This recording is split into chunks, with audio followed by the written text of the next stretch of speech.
Hello friends, welcome. I hope आपकी तैयारी अच्छी चली होगी, आप ठीक ठाक होंगे। तो हम कर रहे थे रेलवे के प्रीवियस ईयर क्वेश्चन। ये एक प्रैक्टिस सेट है प्रीवियस ईयर क्वेश्चन का, जिसमें आपको पता लग जाएगा कि पेपर में किस तरह के क्वेश्चन पूछे जाते हैं। तो चलिए स्टार्ट करते हैं फर्स्ट क्वेश्चन से। यदि x प्लस 1/x 9 के बराबर है, आपसे पूछा है x² प्लस 1/x²।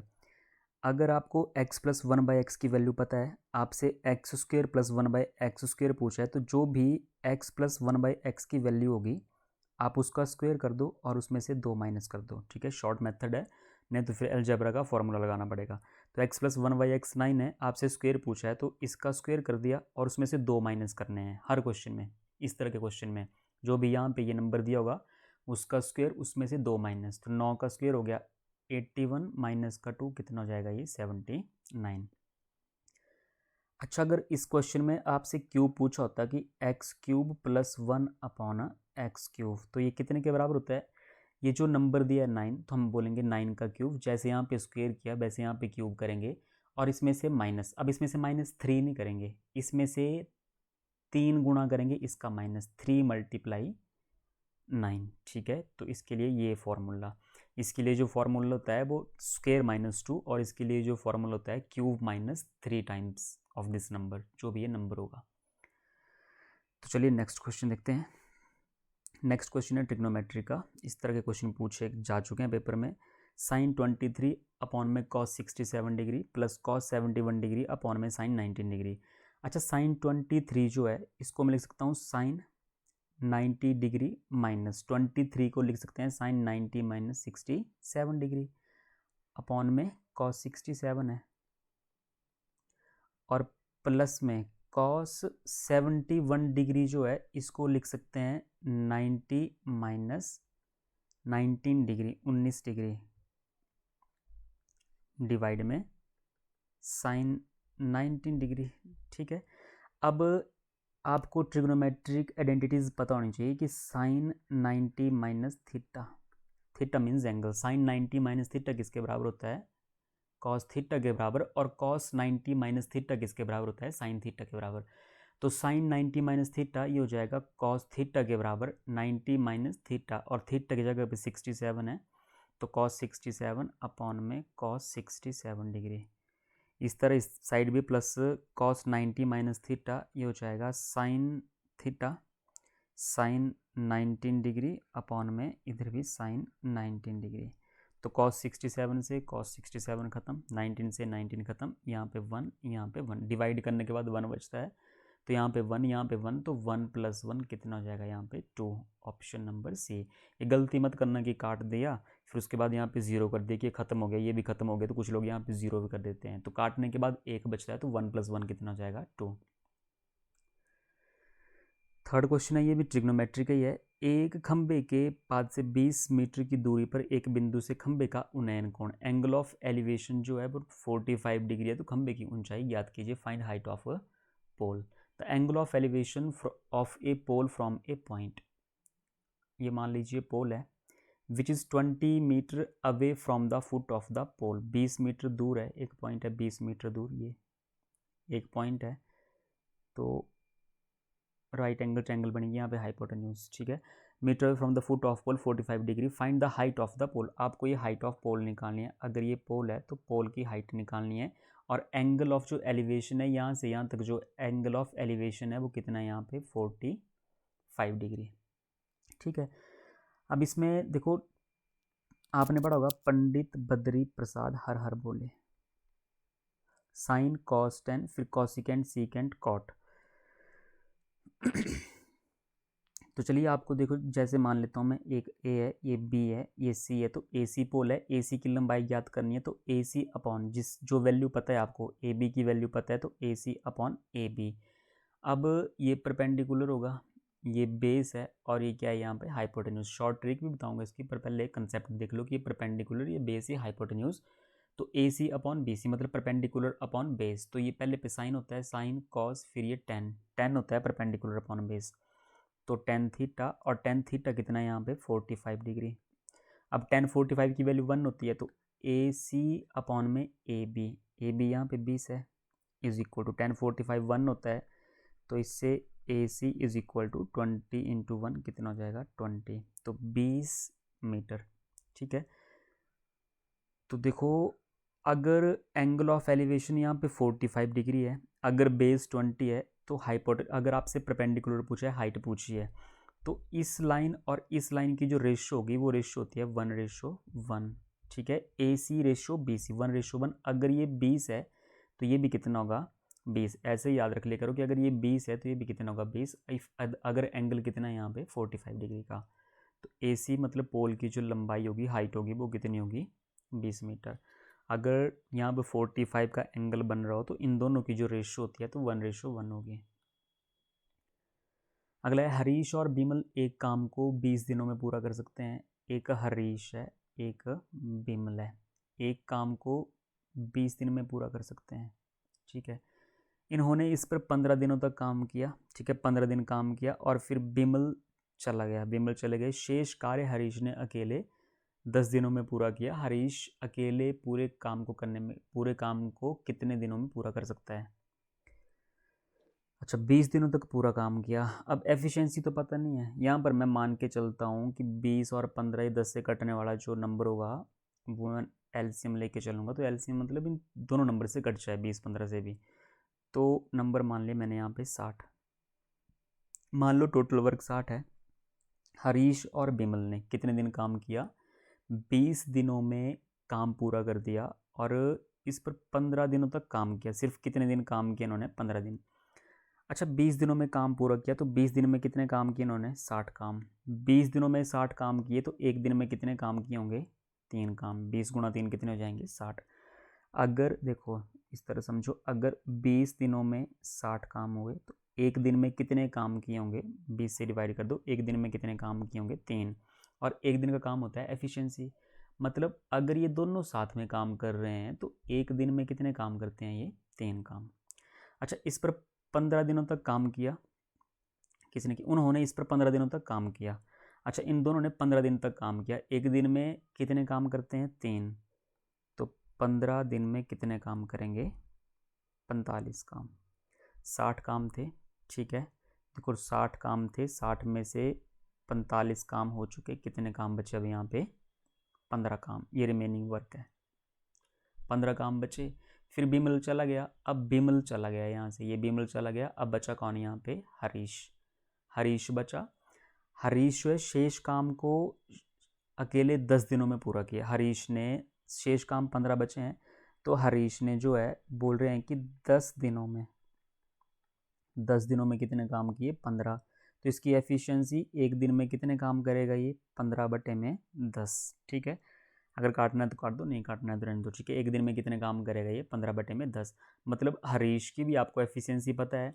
ठीक है, हरीश जो है कितना काम करता है एक दिन में? 15/10। तो बोल रहे हैं हरीश अकेले पूरे काम को कितने दिनों में पूरा करेगा? अकेला जो है पूरा काम कितने दिनों में ख़त्म करेगा हरीश?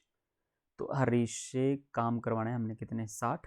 टोटल काम 60 है और डिवाइड करते हैं एक दिन के काम से। हरीश एक दिन में कितने काम करता है? 15/10। तो 15/10 ऊपर चला जाएगा, मल्टीप्लाई 10। 15 से काट देंगे, 15 चौके 60 और 10 गुणा 4 कितने हो जाएंगे? 40 दिन। अगर हरीश अकेला काम करता है, ठीक है, तो पूरा काम कितने दिनों में ख़त्म करेगा? ये 40 दिनों में। नेक्स्ट क्वेश्चन है, ट्रेन ए 80 किलोमीटर पर आवर की चाल से चल रही है। एक ट्रेन ए है, 80 किलोमीटर पर आवर की चाल से चल रही है। विपरीत दिशा में 70 किलोमीटर पर आवर की गति से चल रही ट्रेन बी। एक ट्रेन बी है, इसकी विपरीत दिशा में जा रही है ट्रेन बी और 70 किलोमीटर पर आवर की चाल है। दोनों ट्रेनें 30 सेकंड में एक दूसरे को पार कर जाती हैं। यदि ट्रेन ए की लंबाई 300, ए की लंबाई 300 है तो ट्रेन बी की लंबाई आपने निकालनी है। ये दोनों एक दूसरे को क्रॉस कर रही हैं। ठीक है, अगर क्रॉस कर रही हैं तो जो डिस्टेंस होगा वो इन दोनों रेलगाड़ियों की लंबाई का जोड़ होगा। तो डिस्टेंस का फॉर्मूला क्या होगा? मतलब इसमें ए भी आएगा, इसमें बी भी आएगा, दोनों की लंबाई आएगी। तो distance is equal to speed multiply time. और यहाँ पे स्पीड कितनी है? स्पीड अगर अपोजिट डायरेक्शन हो तो चालें प्लस होती हैं, तो 80 + 70। अगर अपोजिट डायरेक्शन हो तो चालें क्या होंगी? प्लस। तो 80 और 70 कितने हो गए? 150 kilometre per hour, kilometre per hour, और टाइम कितना है यहाँ पे 30 सेकंड है, टाइम यहाँ पे 30 सेकंड। अब देखो यहाँ पे ये सेकंड है, ये किलोमीटर पर आवर है, तो किलोमीटर पर आवर को कर देंगे मीटर पर सेकंड में चेंज। मीटर पर सेकंड में करने के लिए 5/18 से मल्टीप्लाई कर दिया और 30 सेकंड। 6 से कट रहा है, 6 3 18, 6 5 30, 3 से कट जाएगा, 3 5 15 और ये 0। तो ये 50 गुणा 5 गुणा 5 मतलब 25 गुणा 50, 25 5 125 और 0 1250। मतलब जो a प्लस बी इन दोनों की लंबाई का जो जोड़ होगा वो कितना होगा 1250। दोनों का जोड़ आया, ये डिस्टेंस जो है 1250, ये दोनों की लंबाइयों का जोड़ है। तो 1250 में से एक की लंबाई पता है कि एक कितनी है, इसमें से 300। तो 1250 में से 300 कर देंगे माइनस, तो दूसरी की लंबाई आ जाएगी। ये ए की लंबाई है 300, अगर ए की लंबाई निकाल दी तो बी की लंबाई आ जाएगी, क्योंकि ऊपर यहाँ पे ए प्लस बी है। यहाँ पे ए प्लस बी अगर 1250 है, उसमें से अगर मैं ए बार निकाल दूँ तो किसकी लंबाई आ जाएगी, बी की लंबाई। 0 5 में से 0 गए 5, 12 में से 9 गए, 12 में से 3 गए 9, 950। तो ऑप्शन नंबर बी। तो ट्रेन बी की जो लंबाई होगी वो कितनी होगी 950। देखो यहाँ पे सेकंड है तो स्पीड भी मीटर पर सेकंड में चाहिए, आवर है तो किलोमीटर पर आवर में। सिंप्लीफिकेशन है 15 मल्टीप्लाई 14, 15 मल्टीप्लाई 14 माइनस 30 प्लस में ब्रैकेट ओपन कर दो, 3 का स्क्वायर 9 और 17 और 9 कितने हो गए 17 और 9 हो गए 26, 17 और 9 26। ठीक है, 15 गुणा 14 माइनस 30 प्लस में 26, ब्रैकेट ऑफ डिवीजन मल्टीप्लीकेशन। अब करेंगे मल्टीप्लाई, 15 चौके 60, 6 15 कम 15, 15 और 6 हो गए 21, 210 माइनस का 30 जमा में 26, तो 210 माइनस प्लस माइनस 30 में से 26 गए, बचे 4, माइनस का 4 और 210 में से 4 गए, कितने बचे 206। Option number A. The value of 3√2 plus 2, 3√2 plus का 2, फिर मल्टीप्लाई है 3√2 माइनस का 2 और ब्रैकेट क्लोज, उसके बाद है ऑफ 13 प्लस में 15। ये क्वेश्चन है। अच्छा, सबसे पहले करेंगे ब्रैकेट, ब्रैकेट के अंदर सबसे पहले सॉल्व कर दो। देखो अगर दो ब्रैकेटें एक साथ है तो यहाँ से पहले 3√2 का मल्टीप्लाई इस पूरी ब्रैकेट से करेंगे, फिर 2 का मल्टीप्लाई पूरी ब्रैकेट से करेंगे। तो जब 3√2 का मल्टीप्लाई 3√2 से किया तो 3 × 3 9 और √2 इंटू √2, इस तरह से चलो एक समझ लो, 3√2 इंटू 3√2, तो 3 का गुणा 3 से तो 9 और √2 का गुणा √2 से करेंगे तो कितना आता है, ये 2 ही आएगा। तो 9 गुणा 2 कितने होंगे 18। तो मैं डायरेक्ट लिख रहा हूँ 18, फिर 3 गुणा माइनस 3 √2 और इसका गुणा करेंगे माइनस के √2 से, तो ये कितना हो जाएगा माइनस का 3 गुणा 2 6 √2, फिर प्लस 2 से ब्रैकेट ओपन करेंगे, 2 गुणा 3 6, 2 3 6 6 √2 प्लस माइनस माइनस और 2 गुणा 2 कितने हो जाएंगे यहाँ पे 4। ठीक है जी, अब इसके बाद है ऑफ 13 और प्लस में 15, प्लस का 6√2 है, माइनस का 6√2 कैंसिल, 18 में से 4 गए, कितने बचे यहाँ पे 14 ऑफ 13, 14 ऑफ 13 प्लस में 15।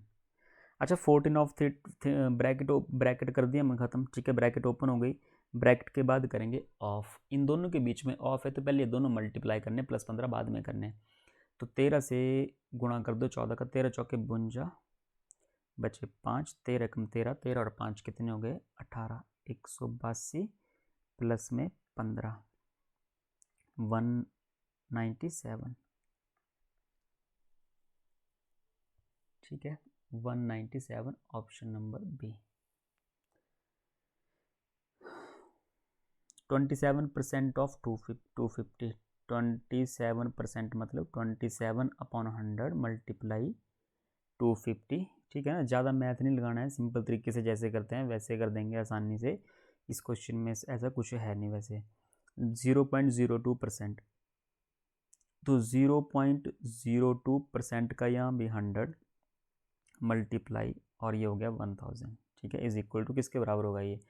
अच्छा 100 से 2 ज़ीरो ख़त्म हुई, अब यहाँ पे 1 ज़ीरो से 1 ज़ीरो ख़त्म हुई, ठीक है। 5 से कट रहा है 5 का डबल 10, 5 से कट रहा है 5 पंजे 25, तो 5 सते 5 से कर दो मल्टीप्लाई, 5 सते 35, 3 5 में 10 3 13, 135 और डिवाइड में 2 माइनस, यहाँ पे अगर डेसिमल में करना तो डेसिमल में कर देते हैं, अगर ऐसे करना तो ऐसे कर देते हैं। देखो 2 है, अगर मैं यहाँ से दशमलव हटा दूँ तो बटे में कितना हो जाएगा यहाँ पे 100 और मल्टीप्लाई कितना यहाँ पे 10, तो 1 ज़ीरो से यहाँ से 1 ज़ीरो ये भी ख़त्म हो जाएगी, तो ये बनेगा 135 डिवाइड में 2 माइनस 2/10। अब चाहे एलसीएम लेके करो चाहे आप डेसिमल में कर दो, कोई दिक्कत नहीं है। अगर डेसिमल में करें तो डेसिमल में कितना होगा, इसको डेसिमल में कर दें तो 5 पंजे 25, 2 5 3 15, 2 17, 1 5 1 5 1 6, 67.5 और माइनस में 2/10 का मतलब है 0.2, तो 5 में से 2 गए 3 और ये बना 67.3, तो 67.3 ऑप्शन नंबर सी। वो आपकी इच्छा है कि आप किस तरह से कर रहे हैं, यहाँ पे गुणा 5 कर दो तो यहाँ भी गुणा 5 कर दो, ठीक है। फिर माइनस में ये 2 और जो भी आएगा उसमें डेसिमल लगा दो। नेक्स्ट क्वेश्चन है √3n इज इक्वल टू 729। अच्छा 3n, इसको चलो पहले ऐसे लिख देते हैं, √3n इज इक्वल टू 729 जो होता है वो होता है 3 की पावर 6, कितना होगा 3 की पावर 6, मतलब 3 को 6 बार गुणा करेंगे, 1 2 3 4 5 6, ठीक है। 9 9 9 9 का क्यूब होता है 729, तो 3 को 6 बार गुणा करेंगे तो 729 आएगा, पावर लिख दिया मैंने। अगर स्क्वायर कर दें बोथ साइड तो स्क्वायर से अंडर रूट कैंसिल हो जाएगा, और जब इसका स्क्वायर करेंगे तो इस तरह से, या रूट पर ली तरफ ले जाओ तो मतलब स्क्वायर बोल देते हैं इसको, तो 3n और 3 की पावर 6 का डबल कितना हो गया 12। अब यहाँ पे देखो बेस बराबर है, यहाँ भी 3 यहाँ भी 3, तो पावर भी बराबर होगी, तो पावर यहाँ पे n है और परली तरफ कितनी है पावर यहाँ पे 12, तो n की वैल्यू कितनी आई 12, option number C. Next question है the sum of two number is 16 and their product is 63। बोल रहे हैं कि अगर दो नंबर हैं उनको जोड़ के 16 आ रहा है और प्रोडक्ट जो है वो 63 है, और a मल्टीप्लाई b करेंगे तो कितना होगा 63। The sum of their reciprocal is equal to, मतलब अगर मैं एक नंबर a मान के चलूँ एक नंबर b मान के चलूँ, ठीक है, तो सम ऑफ देयर रेसिप्रोकल, रेसिप्रोकल में मीन्स उल्टा, उनके अगर उनको उल्टा कर दें तो उनका जोड़ कितना होगा, जैसे ए का उल्टा कर दे, ए का रेसिप्रोकल करें तो 1/a और बी का रेसिप्रोकल करें तो 1/b, इनका जोड़ कितना होगा। तो देख लो अगर इस तरह से करना है, बाकी तो 63 छोटा सा नंबर है, इसको आप इस तरह से भी देख सकते हैं कि किन दो नंबर का मल्टीप्लाई 63 है और उन दोनों का जोड़ 16 होना चाहिए। पर इस तरीके से भी देख लो कि 1/a प्लस 1/b, अगर एलसीएम लेंगे तो ए बी होगा, और अगर एलसीएम ए बी है तो ऊपर b इंटू 1 कितना हो जाएगा b, और प्लस में a इंटू 1 कितना हो जाएगा a plus B upon A B, ये बनेगा रेसिप्रोकल का जोड़। तो a प्लस बी तो हमें पता है a प्लस बी कितना है, ये a प्लस बी बोलो चाहे b प्लस a बोलो, कितना है यहाँ पे 16, और डिवाइड में ए बी कितना है यहाँ पे 63 है, तो 16/63, ऑप्शन नंबर डी। तो रेसिप्रोकल का जो जोड़ होगा वो होगा 16/63, 16/63। अच्छा अगर इस तरह से नहीं करना है आपने तो फिर आप इस तरह से कर सकते हैं कि ए बी ऐसे कोई दो नंबर जिनको तोड़ के, जिनको मल्टीप्लाई करके 63 आए और प्लस करके 16 आए, तो 7 × 9 और 9 और 7 को जोड़ेंगे तो 16 होगा, ठीक है। एक नंबर 7 बनेगा, एक नंबर कितना बनेगा 9 बनेगा, इनका रेसिप्रोकल क्या हो जाएगा 1/7 प्लस 1/9, आप ये प्लस करोगे तब भी यही आएगा 16/63। तो चलिए नेक्स्ट क्वेश्चन करते हैं। A class of 48 students on a specific day, only 3/8 of students were present. Total जो है क्लास में वो 48 स्टूडेंट हैं, उसमें से बोल रहे हैं कि 3/8 जो हैं वो क्या हैं वर प्रेजेंट, इसका जो 3/8 है वो प्रेजेंट है, तो 48 का 3/8 जो है वो प्रेजेंट है, तो कितना हो गया 8 6 के 48, 6 3 18, मतलब 18 बच्चे जो हैं वो प्रेजेंट हैं। The number of absentee on the same day, देखो कितना आसान क्वेश्चन है। अगर 48 टोटल हैं उसमें से 18 क्या है वहाँ पे, 3/8 मतलब 18 प्रेजेंट हैं, तो अब्सेंट कितने होंगे, तो 48 में से 18 माइनस कर दो 30, ऑप्शन नंबर डी। देखो कितना आसान क्वेश्चन है, ठीक है। क्लास में 48 बच्चे हैं, on a specific day only 3/8 of the student were present, सिर्फ 3/8 जो हैं वो प्रेजेंट हैं। तो नेक्स्ट क्वेश्चन करते हैं। एक छोटी कंपनी में महिला कर्मचारियों की संख्या और पुरुष कर्मचारी, ठीक है, महिला फीमेल और मेल, इनकी जो संख्या का अनुपात है वो 2:3 है, 2:3। यदि कंपनी में पुरुष कर्मचारियों की संख्या 90, पुरुष जो हैं कितने यहाँ पे 90, तो कंपनी में काम करने वाले कर्मचारियों की कुल संख्या, देखो कितना आसान है। अच्छा, यहाँ पे रेशो में 3 है और 3 की वैल्यू 90 है, तो कितना गुना है यहाँ पे, ये 30 गुना। अगर ये 30 गुना मतलब एक की वैल्यू कितनी आई 30, देखो 3 90 के बराबर है, तो एक कितने के बराबर होगा 30 के बराबर। अगर आपसे पूछी होती फीमेल तो ये 30 गुना, तो ये भी कितना गुना हो जाता 30 गुना। हम बोलते फीमेल कितनी यहाँ पे 60 है, ये 30 गुना, तो ये भी 30 गुना। रेशियो में अगर एक नंबर 30 टाइम्स है तो दूसरा नंबर भी कितना होता है 30 टाइम्स होगा, इसमें अलग अलग मल्टीप्लाइंग होते हैं। तो 30 गुना 2 60, मतलब फीमेल 60 हैं और मेल कितने यहाँ पे 90, और टोटल कितने हो जाएंगे यहाँ पे 150 हो जाएंगे।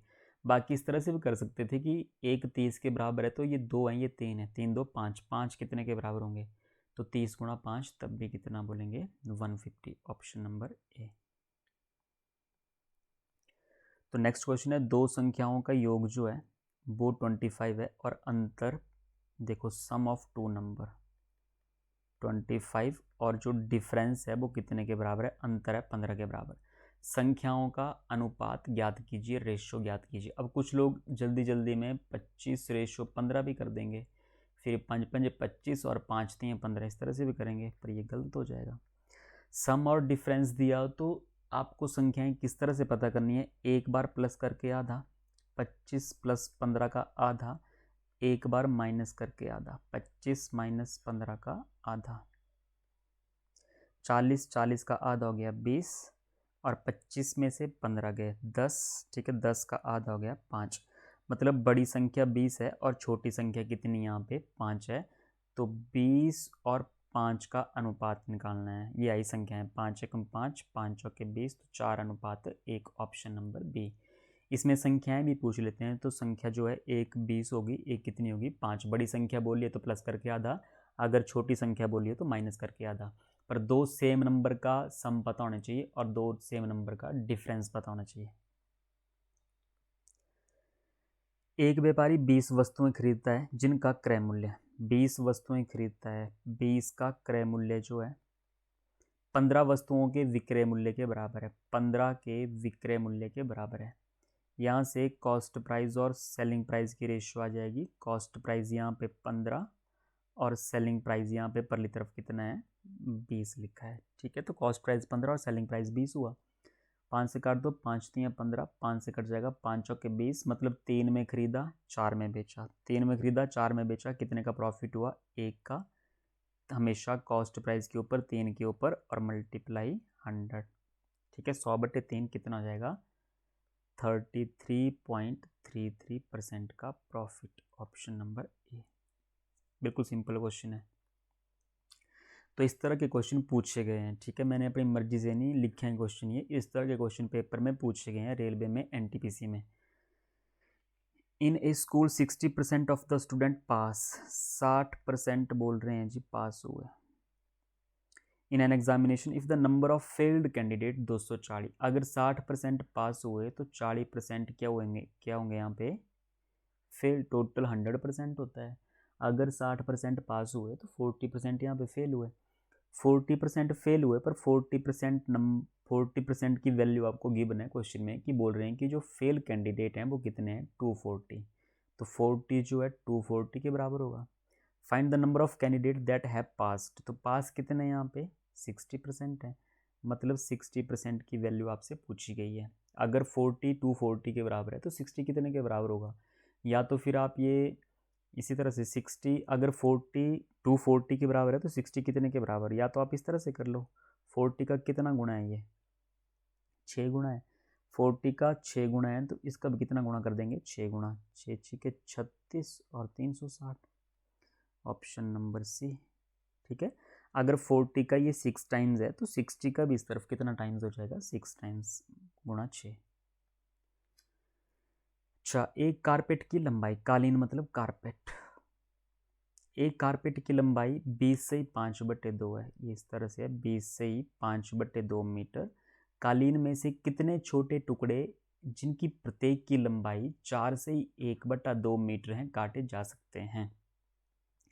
अच्छा, इसमें से जैसे मान लो आपके पास कोई 10 मीटर लंबी लेंथ का कोई चीज़ है, 10 मीटर लंबाई का कारपेट है, उसमें से मैंने बोला कि 2-2 सेंटीमीटर काटना है आपने, तो 2-2 सेंटीमीटर के कितने टुकड़े काट सकते हैं, तो 2-2 सेंटीमीटर के मतलब 2 से डिवाइड कर दो, सॉरी 2 मीटर है तो 10 मीटर तो 2 मीटर के ले लेते हैं क्योंकि यूनिटें सेम चाहिए। अब 2-2 मीटर के आपको टुकड़े करने हैं तो कितने टुकड़े काट सकते हैं, 2 से डिवाइड कर देंगे 5, तो आप बोलेंगे 5 टुकड़े कर सकते हैं, तो वही यहाँ पे टोटल कितना है 20 से 5/2, टोटल है यहाँ पे 20 से 5/2, मतलब कितना बनेगा ये 20 का डबल 40, 40 और जमा 5 45, 45/2, ठीक है 45/2 ये बना। अच्छा, फिर बोल रहे हैं अब इसको डिवाइड करना है, कितने से डिवाइड करना है, ये 4 से 1/2 से, क्योंकि 4 से 1/2 के टुकड़े करने हैं तो 2 चौके 8 1 9, 9/2 से डिवाइड करना है, 9/2 से डिवाइड करना है। जैसे 10 मीटर था तो 10 मीटर को डिवाइड किया 2 से, वैसे यहाँ पे 45/2 ये पूरी लेंथ है और आपको 9/2 के टुकड़े करने हैं उसके, तो कितने टुकड़े कर सकते हैं आप लोग, तो 9/2 से डिवाइड कर देंगे, तो 45/2 डिवाइड को मल्टीप्लाई में कर दो चेंज 2/9, या तो आप देखो डेसिमल में भी कर सकते थे, कोई दिक्कत नहीं है, ठीक है, बट डेसिमल में करने की ज़रूरत नहीं है यहाँ पे। 2 से 2 खत्म, 9 से कट जाएगा, 9 पंजे 45 और कितना आएगा यहाँ पे 5। अगर डेसिमल में आसान लगता है तो डेसिमल में कर दो, वो आपकी इच्छा, जिस तरह से स्पीड ज़्यादा है उस तरह से कर दो। दो संख्याओं का HCF 6 है, दो संख्याओं का HCF 6 है, उनका एलसीएम जो है 84 है, और एक संख्या आपको पता है, एक संख्या 42 है, आपको बोला है दूसरी संख्या कितनी होगी। जब भी इस तरह से कुछ बोला हो, ठीक है, तो फॉर्मूला होता है HCF इंटू एलसीएम, मैं लिख देता हूँ यहाँ पे HCF into LCM is equal to first number into second number.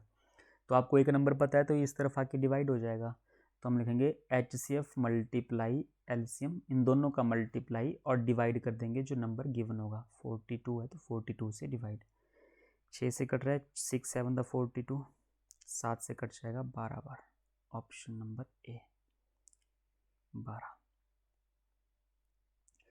यदि दो संख्याओं के बीच का अनुपात 3:5 है, रेशियो है दो नंबर के बीच में 3:5, और इनका एलसीएम 120 है, एलसीएम 120 है, तो आपसे संख्याएं पूछी हैं, संख्याएं निकालने के लिए HCF निकाल लेते हैं, और HCF क्या होगा एलसीएम अपॉन में रेशियो, और रेशियो का भी क्या होगा एलसीएम, तो HCF एलसीएम अपॉन रेशियो, तो एलसीएम यहाँ पे कितना है 120 है, और रेशियो का एलसीएम मतलब 3 और 5 का एलसीएम कितना हो जाएगा 15, 15 से काट दो, 15 8 120, HCF 8 आया। अगर आपको दो नंबर की रेशियो पता है 3 5 है और HCF पता हो, तो HCF का मल्टीप्लाई रेशियो से कर देते हैं, तो 8 का गुणा 3 से करेंगे तो 8 3 24, ये भी 8 गुणा हो जाएगा और ये भी 8 गुणा, HCF का मल्टीप्लाई रेशियो से 8 5 द 40, तो 24 40।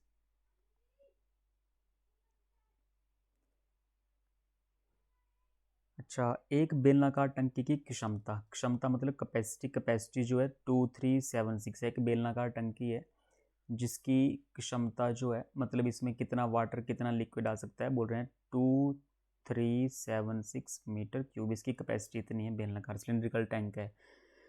त्रिज्या आपको गिवन है 21 है, रेडियस यहाँ पे 21 है, तो टंकी की गहराई मतलब ये गहराई मतलब इसकी हाइट, इसकी ऊंचाई कितनी होगी।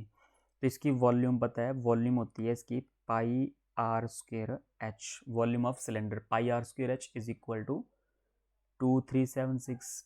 पाई की वैल्यू 22/7 है, रेडियस यहाँ पे 21 × 21 और हाइट आपको निकालनी है इसकी गहराई, और 2376 7 से कट जाएगा, 7 × 21, इसको काट के आपको हाइट निकालनी है, इसकी हाइट कितनी आएगी। ठीक है, 22 × 3 × 21, ये परली तरफ चला जाएगा डिवाइड में, तो हाइट की वैल्यू आपको बतानी है। अगर आप कर रहे हैं तो कमेंट बॉक्स में कमेंट करना, बाकी कैलकुलेशन है इसमें और कुछ नहीं है, अब ये काटना है आपने। 5,000 रुपये पर 3 वर्ष के लिए 10% की दर से साधारण ब्याज और चक्रवृद्धि ब्याज के बीच का अंतर कितना है। ठीक है, चक्रवृद्धि ब्याज और साधारण ब्याज के बीच का अंतर कितना है, तो इसमें लाइन मेथड यूज़ करूँगा मैं। 5,000 रुपये जमा करवाए, 3 साल हैं, तो 1 साल यहाँ तक, 2 और ये हो गए यहाँ पे 3 साल। 10% की रेट है, तो पहले साल आपको 10% का ब्याज मिलेगा। 10% कितना हो जाएगा, 5,000 का 500, अगले साल भी 500 रुपये मिलेंगे, अगले साल भी कितने मिलेंगे, 500 रुपये। अगर सिंपल इंटरेस्ट की बात करें, लाइन के ऊपर ये सिंपल इंटरेस्ट होगा, तो ये भी 500, ये भी 500, ये भी कितना हो जाएगा, 500। ठीक है, उसके बाद कंपाउंड इंटरेस्ट का क्या होता है कि पहले साल में जो ब्याज मिला है उसके ऊपर भी दोबारा से ब्याज लगेगा, तो मतलब 500 का 10% दोबारा ब्याज होगा। 500 का 10% कितना हो जाएगा दोबारा से, 50। ठीक है, दूसरे साल का कंप्लीट हुआ, ये फर्स्ट ईयर है, ये सेकंड है और ये थर्ड ईयर है, तो सेकंड का भी कंप्लीट हुआ। अब जैसे आप थर्ड में पहुंचेंगे तो जितना भी यहाँ पे पीछे है सबका ब्याज मिलेगा। देखो 5,000 का 500 रुपये मैं पहले लिख चुका हूँ ऊपर यहाँ पे। अब ये जो 500 रुपये है इसका 50% दूसरे साल मिला, इसी 500 का 10% तीसरे साल भी मिलेगा, तो इसी 500 का 10% दोबारा से 50, फिर अगले वाले 500 इसका मिल गया 50, फिर अगले दूसरे साल वाला जो 500 है इसका भी 10% 50, फिर ये जो 50 है इसका भी 10% तीसरे साल, मतलब इसके ऊपर भी ब्याज लगा, इसके ऊपर भी ब्याज लगा, इसके ऊपर भी ब्याज लगा 10% का, और 50 का 10% कितना हो गया यहाँ पे 5। अब देखिए ये जो लाइन के ऊपर है ये सिंपल इंटरेस्ट होता है, 500 500 1000 1500। ये जो लाइन के नीचे है यहाँ पे, ये जो लाइन के नीचे लिखा है ये है compound interest minus simple interest, दोनों के बीच का डिफरेंस, मतलब 50 जमा 50 जमा 50 जमा में 5, लाइन के नीचे जो 4 नंबर लिखे हैं, 150 और 5 कितने हो गए, 155 रुपये। और अगर इन सबको जोड़ दें, इस लाइन यहाँ से लेके यहाँ तक जितना भी, अगर इन सबको जोड़ दें तो ये बराबर होगा कंपाउंड इंटरेस्ट के। ठीक है, लाइन के ऊपर सिंपल इंटरेस्ट है, पूरा ये कंपाउंड इंटरेस्ट है, अगर लाइन के नीचे देखें तो वो क्या है यहाँ पे, compound interest minus simple interest. मैं कंपाउंड इंटरेस्ट और सिंपल इंटरेस्ट की ये लाइन मेथड की एक वीडियो बनाऊंगा, एक रिकॉर्ड करके, उसमें समझना कि लाइन मेथड क्या है, सबसे आसान है लाइन मेथड। तो ये थे आज के क्वेश्चन, आशा करता हूँ आपको समझ आए होंगे। अगर आपको वीडियो अच्छी लगी है तो लाइक कीजिए, शेयर कीजिए और चैनल को सब्सक्राइब करना। तो मिलते हैं अगली नेक्स्ट वीडियो में, तब तक के लिए बाय, धन्यवाद, टेक केयर।